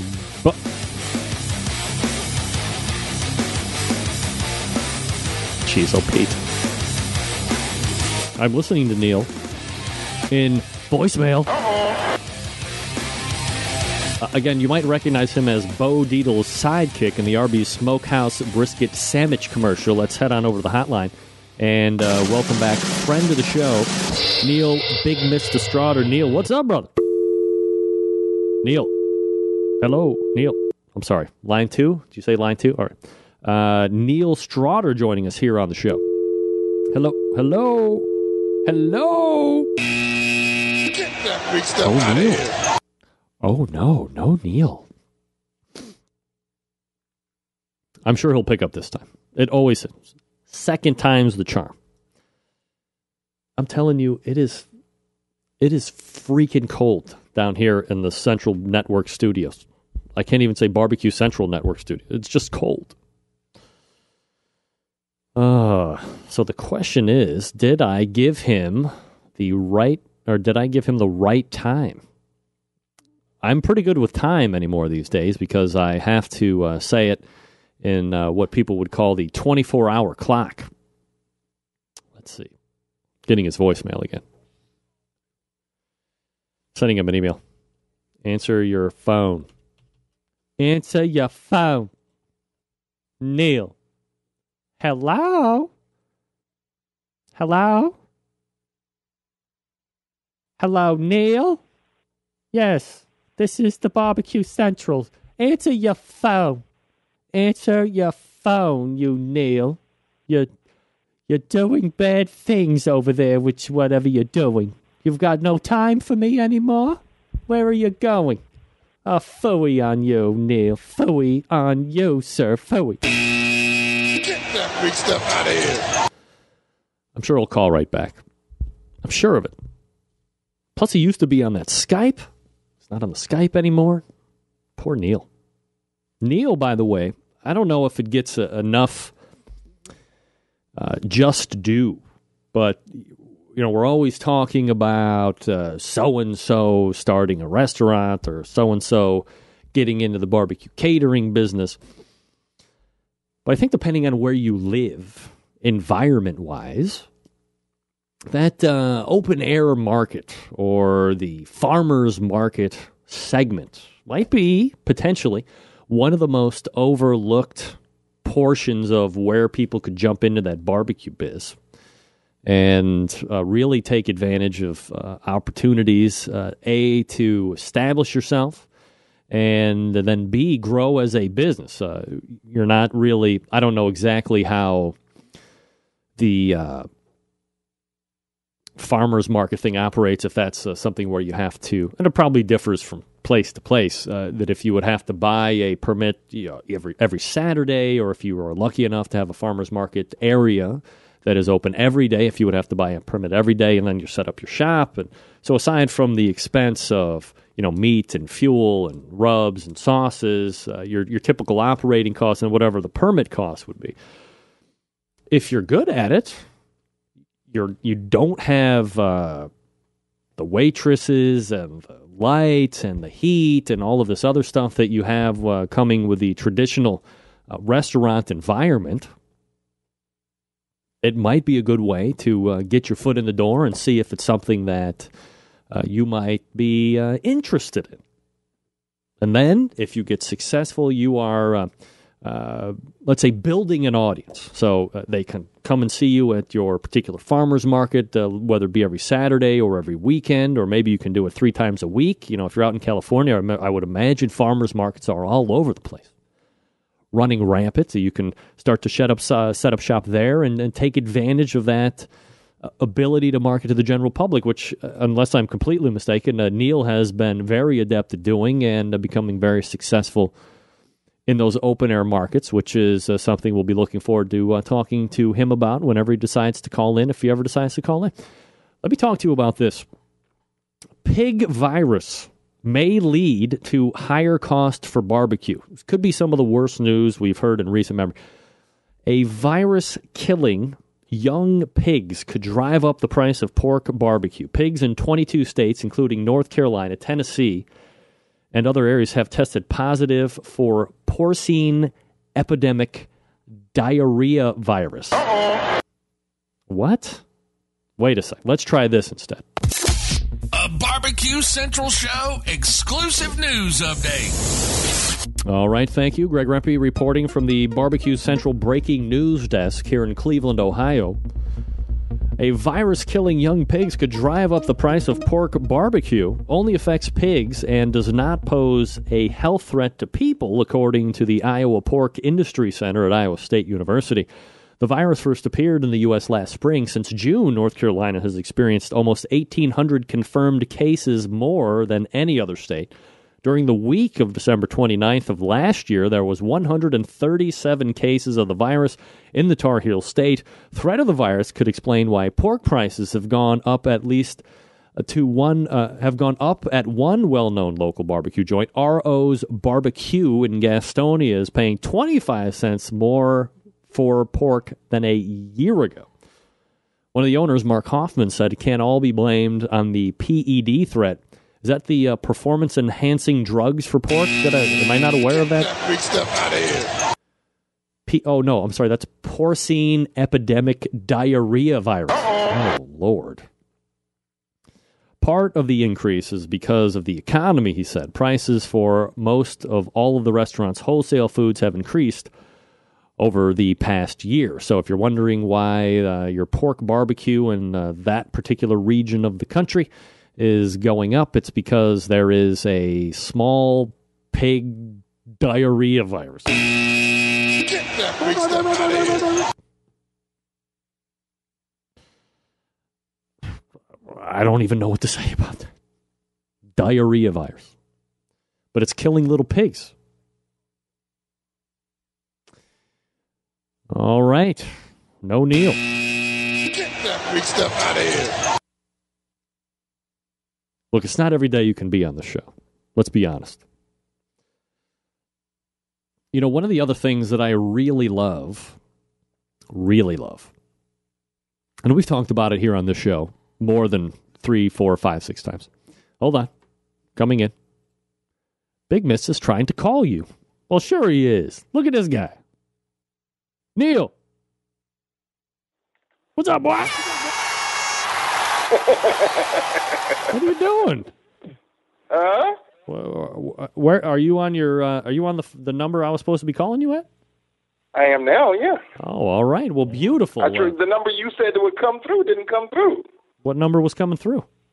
I don't know. It was a 661 number or something. 661. Uh-oh. Then something just said Skype, but Phyllis answered it, and she didn't answer it because it wasn't the number you said. Aha. Well, I see we are at least listening over there at the World of the Mistus. Appreciate that. Yeah.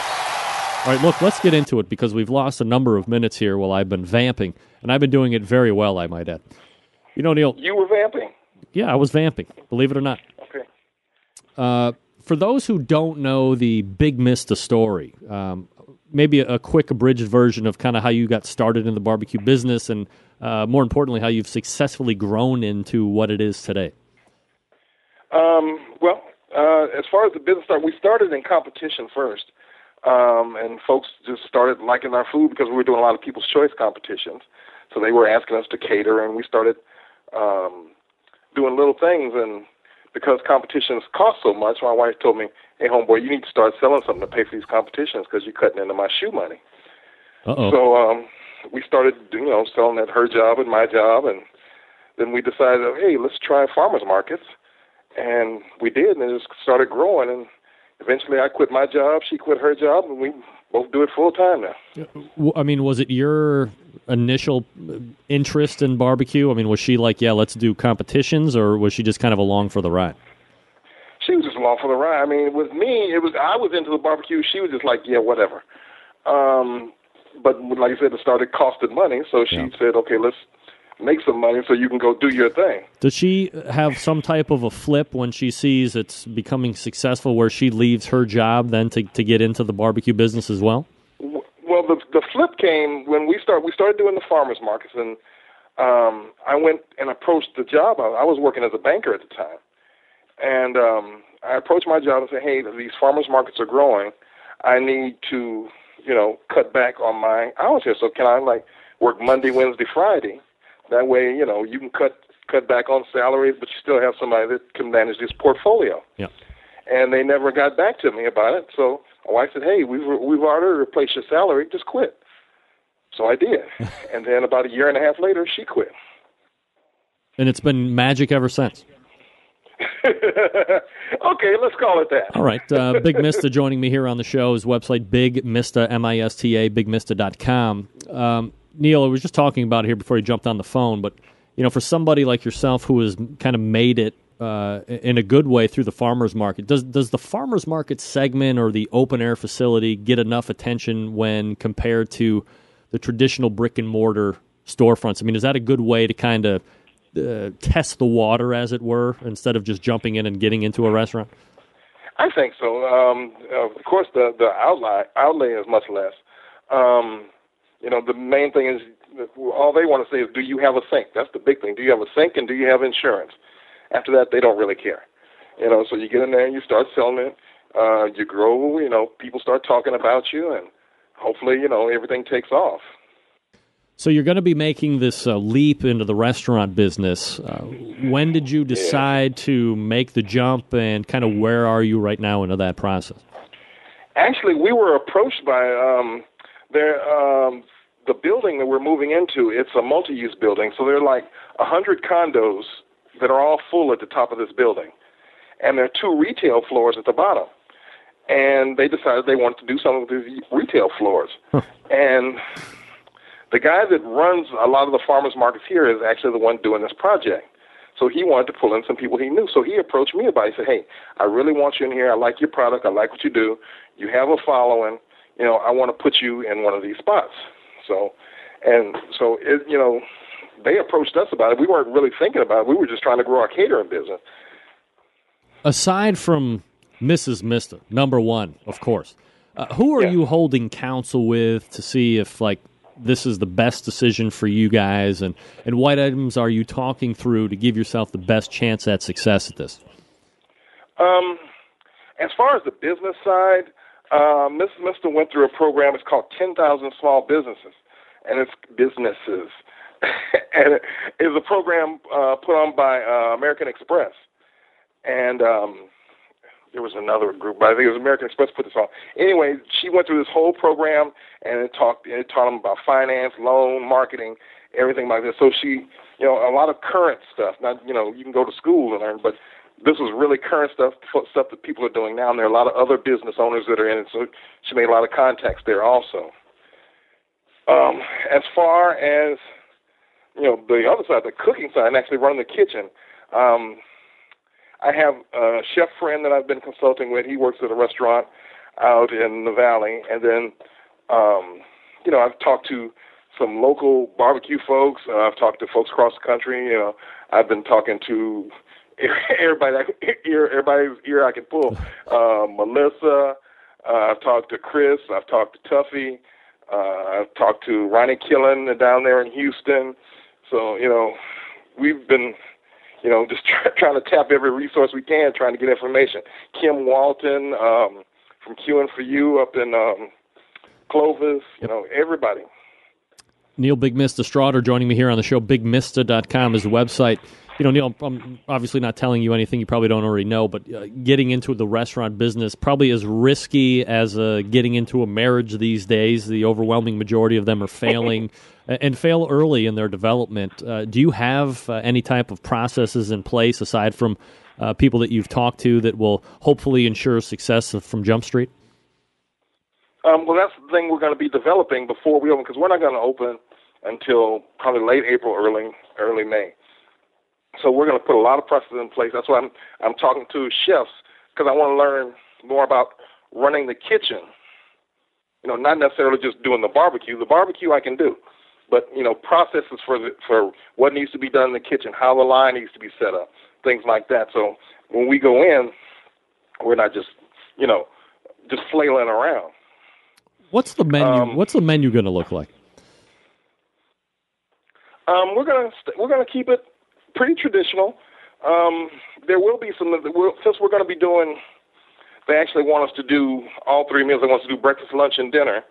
So breakfast will be interesting. It'll be basically some of the barbecue meats with eggs and grits and potatoes. And we have a few ideas that we're going to toss out there that'll be special. One of them is going to be pig candy pancakes.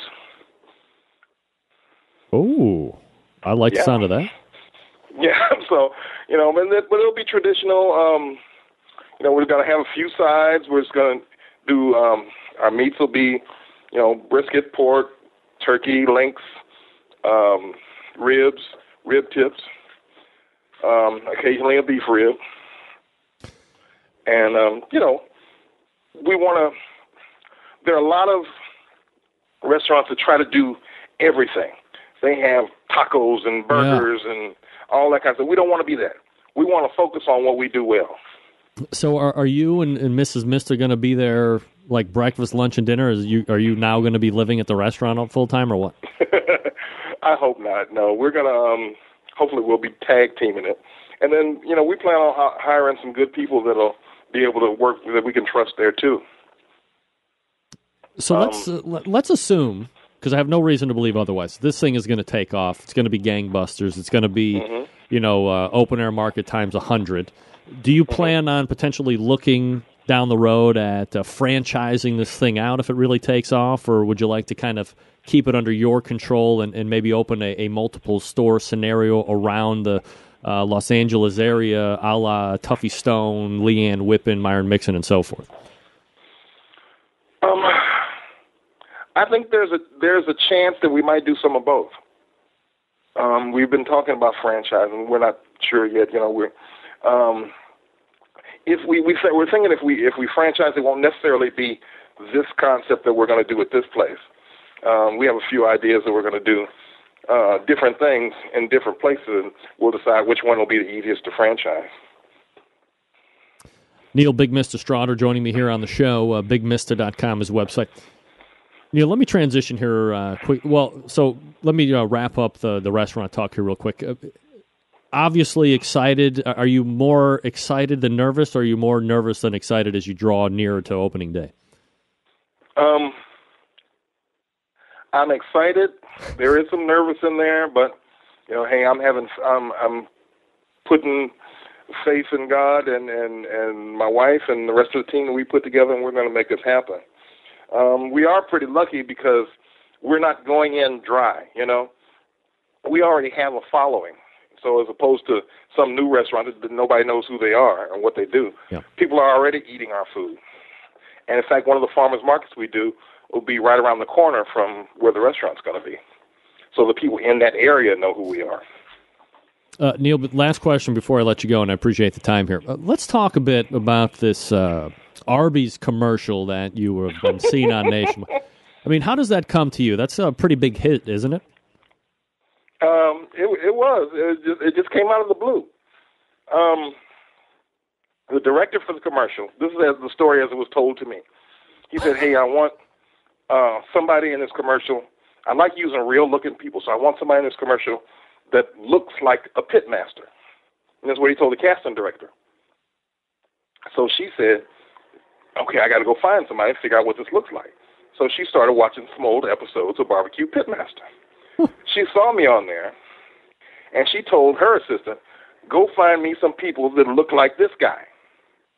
Handsome black man. So they men. call around, not knowing who I was, they called around a bunch of people, a bunch of local guys that do barbecue, and had them come in. And I just walked in, and the casting director saw me. She said, that's the guy! Him, right there! So they almost, picked me right there on the spot.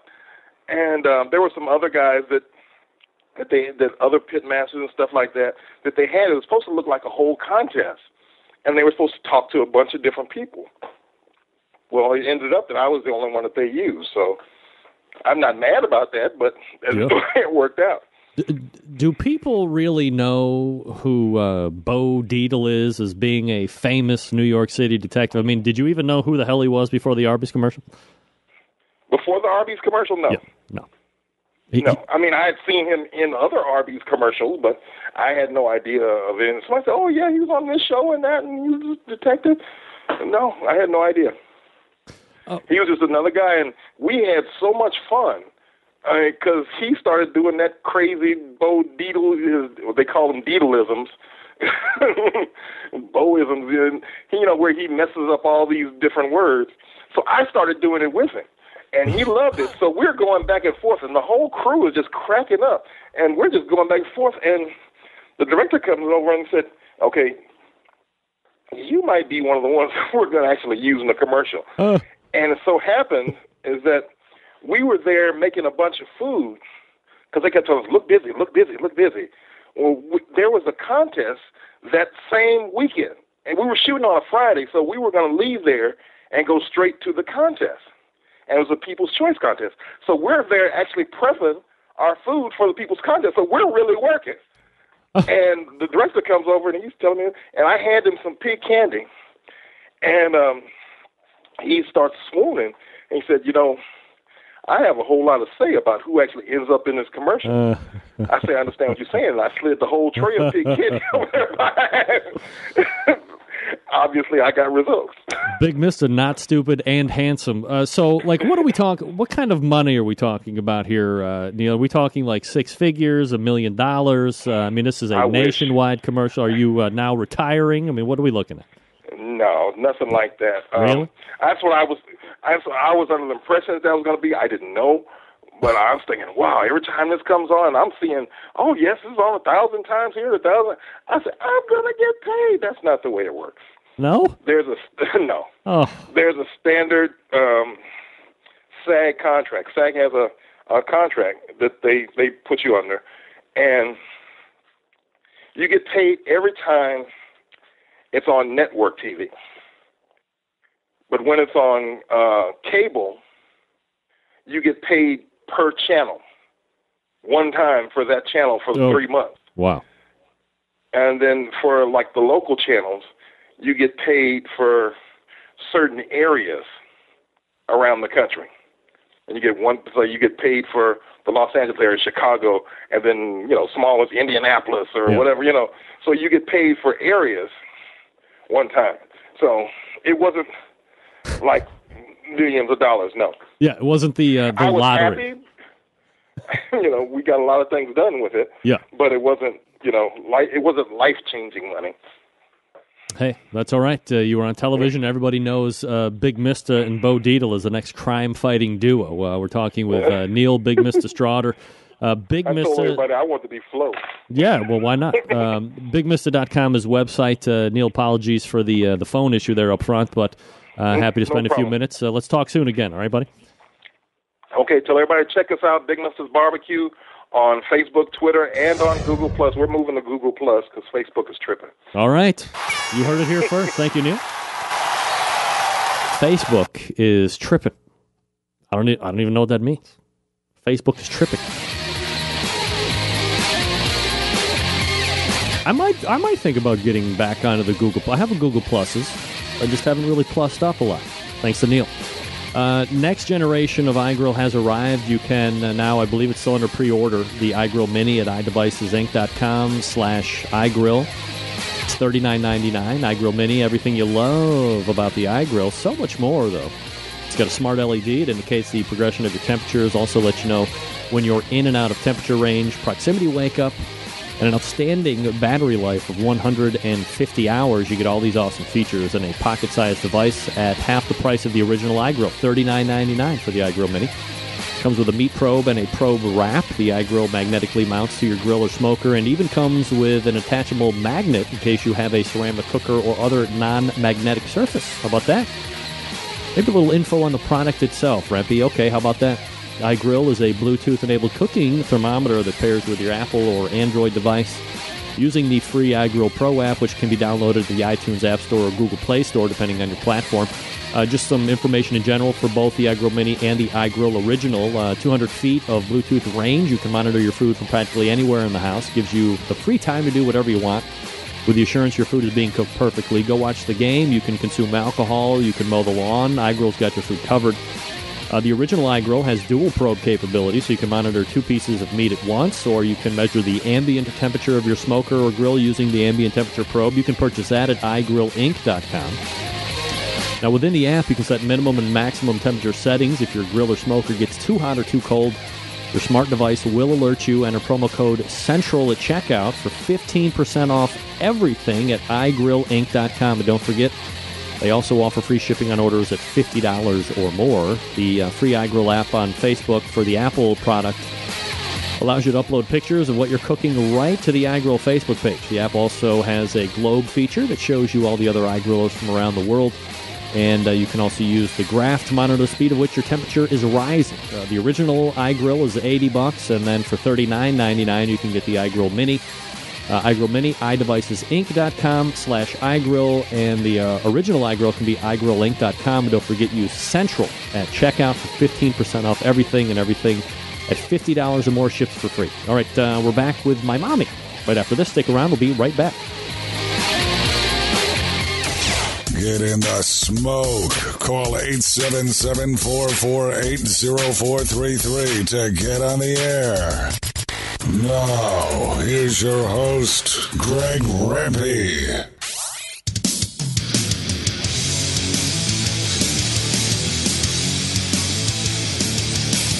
All right, we are back. 877-448-0433. Greg at thebbqcentralshow.com. Thanks again to Neil Straughter for joining me this past segment, talking about the potential underration. I believe underration is not a word. Get that big stuff out of here. Why not bring in my mom right now? Mom, how are you? Hello, Mom. Hi, Greg. How are you? I'm doing very well. I'm just putting your picture up here. They're looking very warm in Florida. We are exactly the opposite here. In Cleveland, Ohio. Man, oh man, it's freaking freezing down here in the new studios. Well, can't you wear like a sweatshirt or something? Yeah, but I got to look good for the ladies. Well, you look good. Thank you. What do you think of the beard? I love it. Yeah. Meathead says that the gray in my beard means that my brain matter is leaking out onto my face. I remember him saying that. He's stupid. Well, I don't know. I wouldn't go that far. Okay, I won't go that far. I take it all back, Meathead. We're best friends again. All right, so, Mom, we have you on to do what we call Connie's Recipe Corner, and, it's not always about the barbecue and the grilling here on the show. Sometimes we like to open it up, get outside of that proverbial barbecue and grilling box that we're in most nights, and certainly your recipes, A, easy to prepare, B, delicious. And C, most importantly, pretty much anybody can do these recipes. It's not like you have to be a trained chef coming out of the Culinary Institute of the Americas in New York City or wherever that place we talked about earlier tonight. What was the name of that place we were talking about? The cooking school? Smith, Paul Smith. Paul Smith. Yeah, you don't have to be like that. You can just be General Jane and Joe, right? Absolutely, yes. All right, so we usually start with an appetizer, and tonight it looks like it's starting with garlic and mushrooms queso fundido. That's it, yes. Okay, did I say that right? That's how I would have said it, so yes. Well, wonderful. It sounds like there's at least garlic and mushrooms in it. And melted cheese. Ooh. Now, all right, cheese is very ambiguous. Sometimes people think cheese as a block of Velveeta. Some people think cheese as little squares that you can eat with your fingers. What kind of cheese are we looking at here? We are looking at mozzarella cheese this time. Really? Mozzarella? Oh, wait. I mean mozzarella? Wow. Yeah. Now, of course, many different grades of mozzarella. You can get the stuff that looks like it's taking a bath in milk. You can get the other kind of mozzarella cheese. What kind of mozzarella cheese is best to use in this particular dish?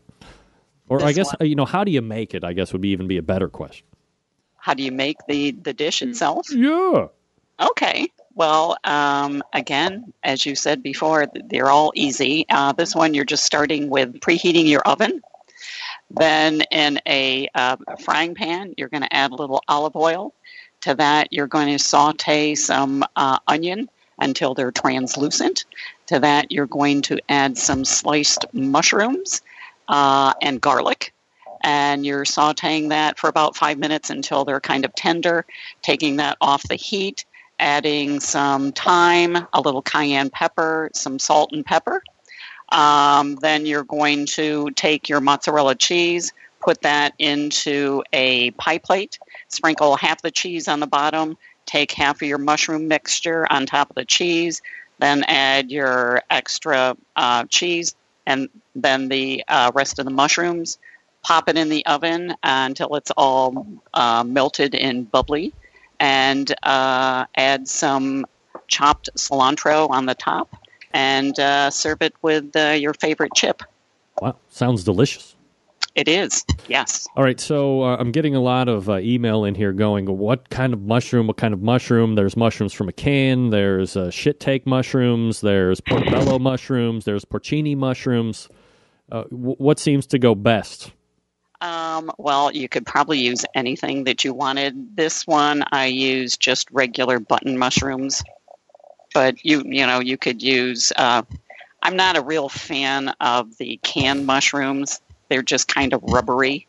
But any other mushroom you want is fine. But the button mushrooms works real well with this one. Is that something you might be making for Super Bowl Sunday? Absolutely. Really? Yeah, that is on the menu. All right, good. Garlic and mushrooms queso fundido. Next up, which looks like it's the main course, is fish tacos, something we never, ever had when I was growing up. Get that big stuff out of And here. by the way, while I have been jealous of most of the stuff that you have decided to make since you left me here in Ohio and beat feet down to the warmer climates of Florida, I don't know if I would necessarily be that upset that we've never had fish tacos. Well, I never thought I would like a fish taco, but in fact, I am a huge fan of the fish taco. Right, what's in this fish taco? Now, this one is so easy. There truly is no reason why you ever want to go out to eat. Like, you got dinner ready in about 20 minutes. All right. So, yeah. So this, you're going to want to grab your wok, if you have a wok. If you don't have a wok, you can just use a large frying pan. But in the pan, you're going to add a little olive oil. Then we're adding our white fish. They called for tilapia. I prefer cod, but whatever white fish works for you. I love tilapia. I love it. And it's probably one of your lesser expensive fishes, so, that's also good. So you're going to pop that right into the wok, add some chopped onion, some chopped red bell pepper, or maybe some poblano pepper. Ooh, add in some fresh lime juice, some cilantro. You're going to take, you're just going to cook it for about 15 minutes, stirring it on occasion to kind of break down the fish chunks so they're small. Yep. And add a little salt and pepper, and it's basically done. 15 minutes, you're ready to eat. To that, you're going to take your fish mixture, put it into a flour tortilla, add your toppings, which in this case we are adding sharp cheddar cheese. Although you can use pepper jack cheese or Monterey Jack or whatever you want. Top it with sour cream. I use the fat-free sour cream, which works fine for me. A little more fresh cilantro. And I'm topping that with some mixed greens and some mango peach salsa, which I never really thought, that doesn't really sound good, but all those combinations are just delicious. You're going to wrap it all up in your taco, and it's really good when it's just kind of dripping down your face and running down your arms. You kind of need to lick off your hands while you're eating it. It's quite delicious, and like I said, 20 minutes you got dinner. And it's fresh and delicious. Where are you getting mango peach salsa, or is that something that you're making homemade in advance? I am not making that homemade in advance. Actually, I get it out of a jar. I get it at one of my local cooking stores. I'm sure you can probably find it anywhere. They're not really difficult to find. All right, so that sounds good. You said soft, like a flour tortilla for that? Yes. All right. Yep. Do you do like the warming of that, or you just eat it cold right out of the bag, or what? I have usually taken it just cold, but you could certainly warm them up, or you could, if you wanted to, toast them on. You have a gas grill. Yes. Or a gas stove. Yes. So you can warm them right up on your stove, and that way too. Just heat them up. Kind of char them a little bit if you want. You can also use the hard shells to, whatever you like. All right. So, again, we started with garlic and mushroom queso fundido. Then we moved to fish tacos. I'm kind of feeling a Latin American descent to this meal, at least for the first two. Dessert, of course, is a apple cinnamon baked donut with brown butter glaze. May I say yes, please? And thank you. So kind of break this down for us. Sounds like it might be a little labor intensive. It does sound that way, but really it is not. Really? You're basically just starting with whisking all your dry ingredients together, which is just flour, baking powder, baking soda, salt, some ground cinnamon, some freshly grated nutmeg, some ground ginger, and some brown sugar. Just whisk that together in a bowl and set it aside. Then you're going to brown your butter, which if you've never done that before... I've never done it. And truly, it is probably one of the most delicious things ever. It kind of gives it a nutty flavor. You have to do this, and it's good for everything. It's good just for taking a spoon and eating it right out of the saucepan, because truly it's... I don't think you could do that. Oh, when you make this, you will. It is delicious. You'll just eat brown butter out of the pan? Yeah. Mother, what are you talking about? Well, I'm saying you take in your butter, you're going to just put it in a saute pan over medium heat. It cooks it. Maybe it takes 5 minutes, but it's going to get frothy when it starts to really brown, and you have to keep stirring it and watching it because it can go from browned to burned fairly quickly. But when you notice it's brown, and you just take it off the burner and set that aside, and try not to just drink it right there because really, as I said, it's delicious and very addictive. But you're going to set that aside. Then you're going to just whisk together your wet ingredients, which is your egg, some buttermilk, vanilla, and half of that brown butter. Set those aside. Then you're going to take your wet ingredients, just add them all to the dry ingredients with then a grated apple. Just combine those until they're nicely combined, but you don't want to over mix them because it tends to get tough. And you're going to, you need, actually, I forgot to tell you, you're going to need a donut pan. You can get them at like Target or Walmart or whatever. There are pans that look like just little donuts. So you're going to take this batter and put it into your prepared donut pan. You're going to want to spray it with Pam or some other cooking spray. Fill it about 3/4 full. Pop it in the oven. They cook in about 8 to 10 minutes. When they're done cooking, let them cool. And in the meantime, while they're cooling, you want to do your glaze, which is just powdered sugar, a little salt, the other half of that brown butter with some vanilla extract and milk. And you stir that all together, and when the donuts are cooled, you're going to spread that glaze over the top of the donuts. And you might want to pop them into the refrigerator maybe for 10 or 15 minutes, and it helps harden the glaze. And they are best eaten the same day, but quite frankly, I can't imagine that there could be any left over for the next day. Is it not equally? I mean, you talked about putting them in the refrigerator to help set the glaze up. Would it not be equally delicious just to take the hot donut and dipping it right into the warm brown butter sauce and shoving it right in your fat face? You know what? That would be an awesome option also. Yeah. Wow. Yeah. And probably a lot easier than spreading it with a fork. You could just take your donut, and break it in pieces and dip and eat. And sure.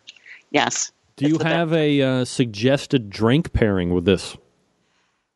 Well, for me, I would have to have an ice water. I'm sorry, because I just need that cold drink to wash it down. But wow, bringing it strong. Ice on the rocks? A white wine probably would be good. Maybe a glass of champagne. Champagne, right. Help kind of break down the fat in your mouth. Absolutely. A little bubbly going on. A little effervescence in your palate, absolutely. So here's what we've talked about tonight. A garlic and mushroom queso fundido.